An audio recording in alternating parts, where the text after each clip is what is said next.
हुआ रहेगा कोर्ट की हियरिंग में। पहले तो आज के पूरे दिन की कोर्ट की हियरिंग मैं जानना चाहूँगा कि किस तरह से कोर्ट की हियरिंग हुई, उनके वकील की तरफ से क्या कुछ नई पेशकश हुई। आज राखी जी स्ट्रेट आज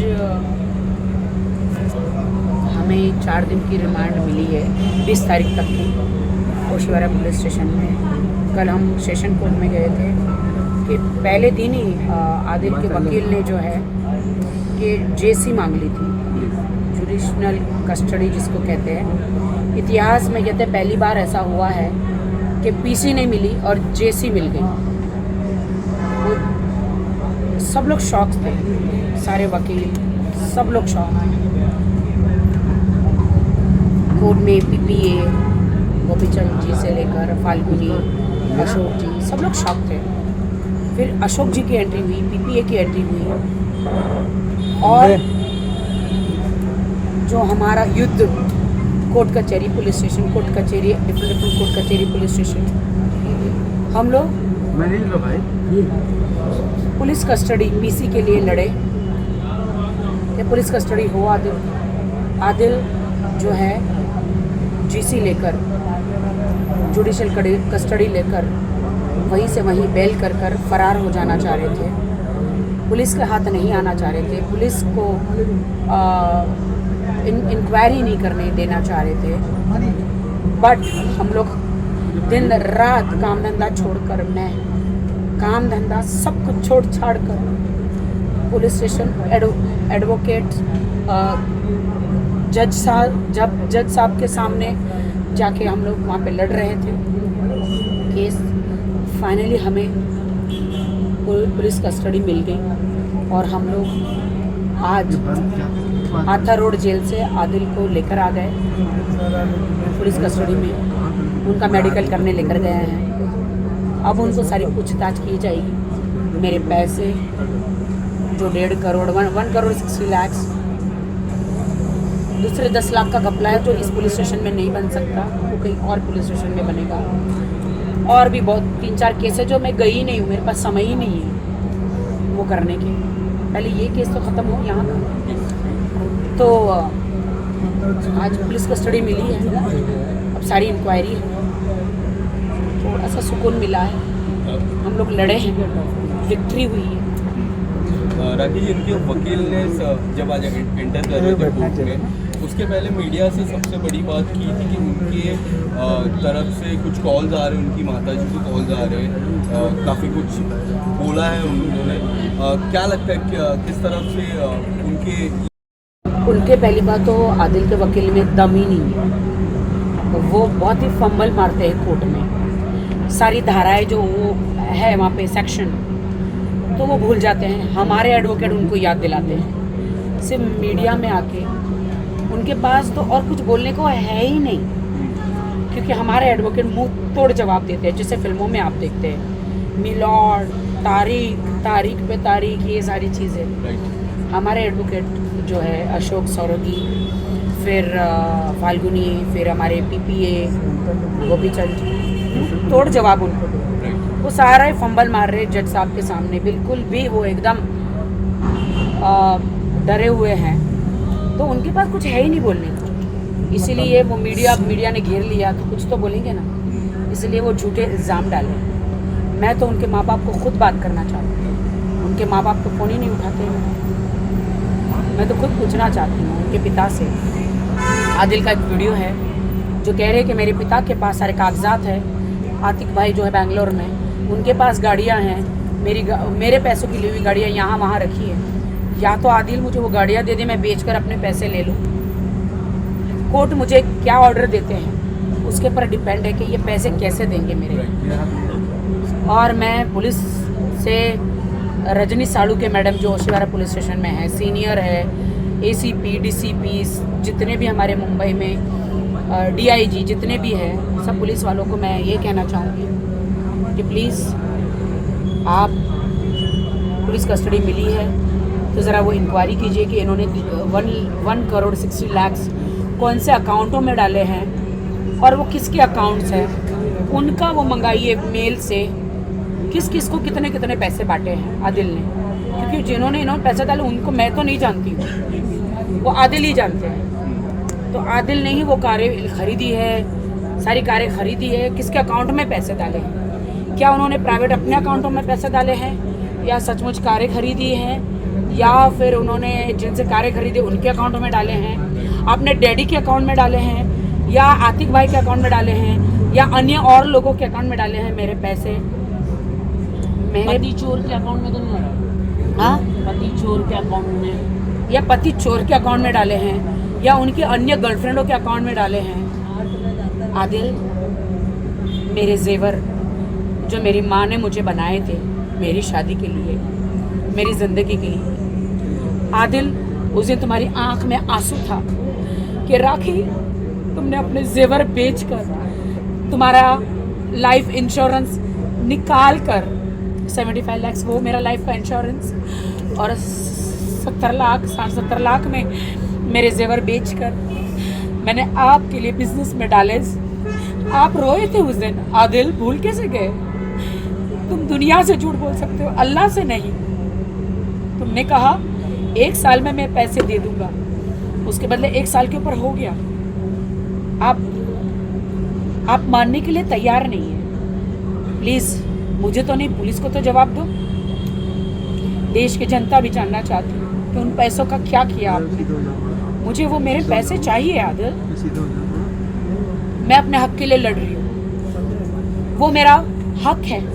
इसका मतलब ये नहीं कि मैं आपसे तलाक मांग रही हूँ, नहीं, मरती मर जाऊँ, मैं तलाक तो नहीं दूंगी आपको। आप मुझे प्रेशर कर रहे हैं तलाक का, आप मुझे डाइवोर्स का प्रेशर कर रहे हैं, तो कितना भी प्रेशर हो, मैं आपकी बीवी हूँ। सारी लड़कियों को आप ये कहते हैं वो मेरी बीवी नहीं है, ये जेरोक्स कॉपी है, वो मौलाना झूठा। मौलाना कोई झूठे होते हैं क्या कभी? वो अल्लाह के बाद वो ही होते हैं सारे मौलाना, वही पवित्र निकाह कराते हैं। आप उनको झूठा कैसे ठहरा सकते? आदिल ने रजिस्टर्ड मैरिज कैसे झूठा ठहरा सकते? आदिल ने ऐसा जो सबके पति चुराती है, मेरा भी चुराया, मेरा भी घर तोड़ा। वो पति चोर जो है, उसका टाइटल मैंने दिया, उसका नाम इस्तेमाल करने में मुझे घिन आती है उस लड़की का। उसको तो और भी लड़के मिल जाते, कुंवारे शादीशुदा की ज़िंदगी में आके उसे मेरा ही पति मिला, क्योंकि मेरे पति का नाम मैंने इतना बड़ा कर दिया था, घर घर में उसको लोग लाइक करने लग गए थे। आदिल को वो हम लोग फिल्में बना रहे थे, उसके लिए वीडियो बनाया था, उसकी भी 2-4 फिल्में बनने वाली थी, हम कर रहे थे।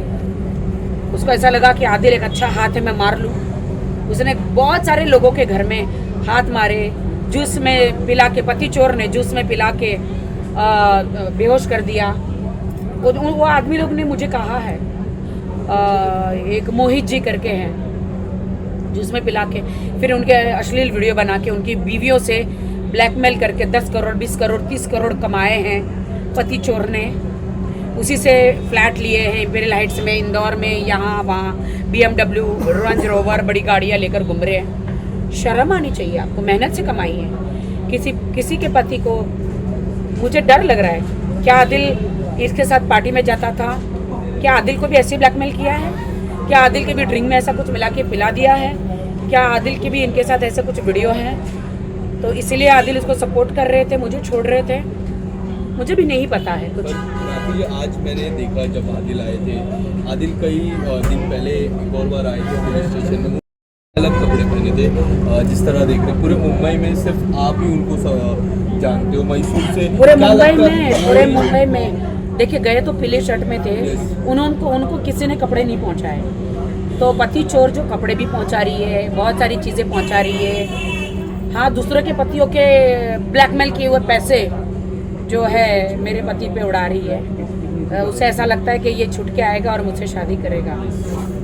कल हमने प्रेस कॉन्फ्रेंस में देखी आपने शर्लीन और मैं देखती हूँ आप कैसे शादी करती हो, क्योंकि मैं शादीशुदा हूँ अभी, और शादी करना इतना आसान नहीं है। आदिल कितना भी कहे मैं मुसलमान हूँ, मैं 4 शादियाँ करूँगी, ना, मुस्लिम लोग भी इतना इजाज़त नहीं देते। हाँ, आप सिर्फ निकाह करते तो आप मुझे तलाक दे सकते थे। लेकिन सल्यूट करती हूँ, धन्यवाद मोदी जी, आप जुग जुग जियो मोदी जी। देश की सारी महिलाएं, मैं आपके चरण छूती मोदी जी।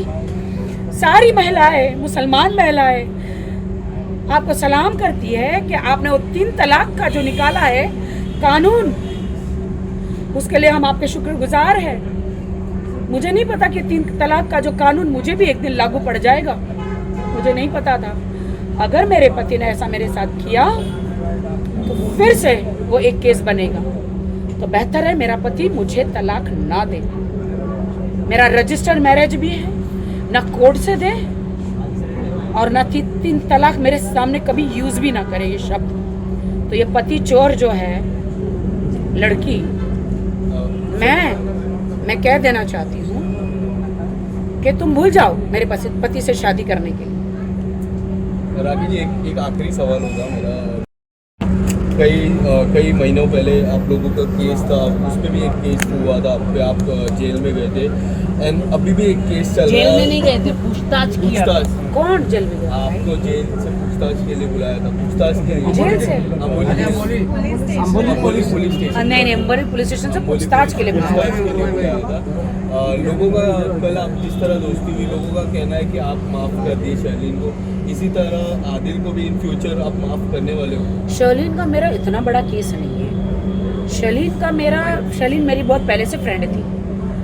शर्लिन, देखिए मैं 10-10 कोर्ट घूम नहीं सकती हूँ ना, तो शर्लिन आदिल को भाई बना के एक इंटरव्यू कर रही थी, तो मैंने शर्लिन को बताया, शर्लिन हम पुराने दोस्त हैं। उनके घर पे, उनके बंगले पे गई, उनको कहा शर्लिन एक काम करो, पहले मेरे मोबाइल में ना आप सब देख लो आदिल ने क्या किया है मेरे साथ, फिर आप अपना आदिल को सपोर्ट करो या उसको आप डिसीजन अपना ले सकती हो। आप एक लड़की हो, आपको अधिकार है अगर आपने आदिल को भाई बोला है तो शर्लिन ने सब वीडियो ऑडियो सब देखा, वो शॉक हो गए, उनके रोंगटे खड़े हो गए। मैं तो कि उसके आंख से आंसू भी गिरे। फिर आखिर तुम्हारे साथ ऐसा होता है तो एक आम लड़की के साथ क्या होता होगा?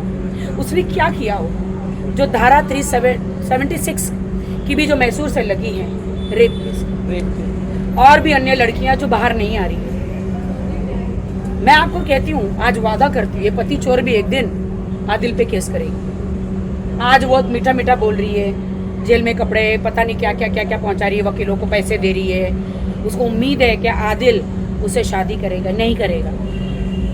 आदिल मेरा पति है। हाँ, मैं उसके खिलाफ कोर्ट में गई हूँ बहुत सारी चीज़ों की वजह से, क्योंकि उन्होंने मेरे साथ अन्याय किया और मैं हमेशा उनकी पत्नी रही। आप भूल जाइए।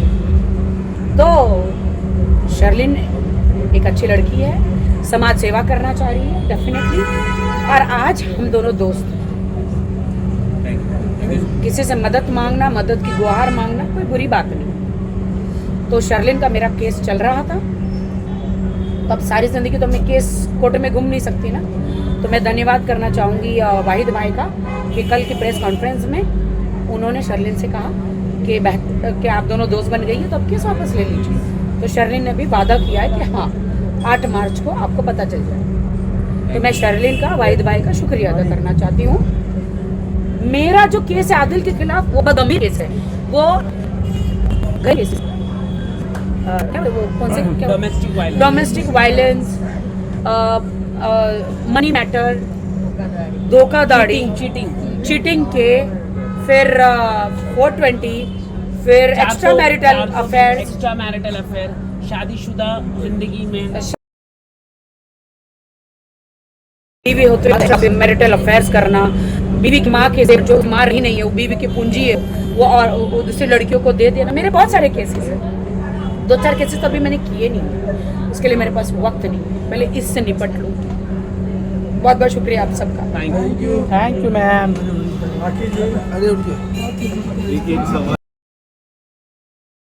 शायद मैसूर पुलिस वापस आके उनको लेकर जाएगी, तो वहाँ से भी मुझे नहीं पता है ये, वहाँ से भी मुझे ऐसा लगता है। आपको लगता है अगर मैसूर पुलिस लेके जाएगी तो केस भी थोड़ा जरूरी है, क्योंकि यहाँ पर मीडिया कवर करती है, वहाँ तो उतना कवर नहीं कर पाएगी। मुझे लगता है कि कर्नाटका की मीडिया भी नंबर 1 होगी, हालांकि मैं कन्नड़ा नहीं समझती हूँ, बट वहाँ की मीडिया भी डेफिनेटली अच्छी होगी। और वैसे तो आप लोग तो हो ही ना, मैं तो अगर मैं वहाँ पे जाऊँगी तो आप लोग तो है ही ना, वहाँ से मैं आप लोग के साथ लाइव करूंगी और क्या। Thank you. साथ में आ जाइए, हम चलो पहुंच बस जाएंगे। अभी आज छोड़ दो।